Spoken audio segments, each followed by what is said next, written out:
Message اس نظم کا یہ ہے کہ قدرت کو جو ہے وہ ہمیشہ کی سلطانی پسند نہیں ہے۔ غواص تو فطرت نے بنایا ہے مجھے بھی، لیکن مجھے اعماق سیاست سے ہے پرہیز۔ فطرت کو گوارا نہیں سلطانی جاوید، ہر چند کہ یہ شعبدے بازی ہے دل آویز۔ فرہاد کی خارہ شکنی زندہ ہے اب تک، باقی نہیں دنیا میں ملوکیت پرویز۔ اقبال کہہ رہے ہیں کہ اللہ تعالیٰ نے مجھے سوچنے سمجھنے غور و خوض کرنے کی صلاحیت عطا کی ہے، لیکن میں سیاست کی گہرائیوں سے ہمیشہ دور رہتا ہوں۔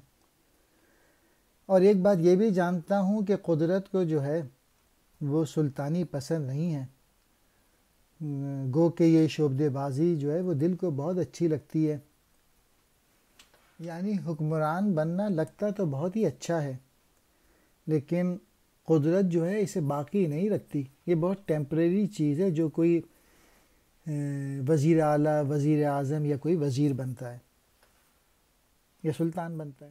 اور اقبال کہہ رہے ہیں فرہاد جو ہے اس کو ابھی تک لوگ جانتے ہیں کہ اس نے پہاڑ کاٹ دیا تھا، یعنی جو لوگ محنت کرتے ہیں ان کا نام زندہ رہتا ہے۔ اور پرویز جو بادشاہ تھا اس کی شہنشاہی کو کوئی یاد نہیں رکھتا۔ سلطانی جاوید کہتے ہیں ہمیشہ ہمیشہ کی حکومت۔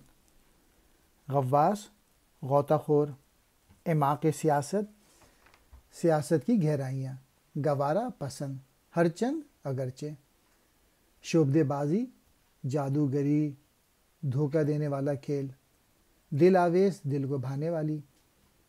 فرہاد شیریں کا عاشق جس نے شیریں کی خاطر پہاڑ کھودا تھا۔ خارہ شکنی پتھر توڑنا۔ ملوکیت پرویز خسرو کی بادشاہت۔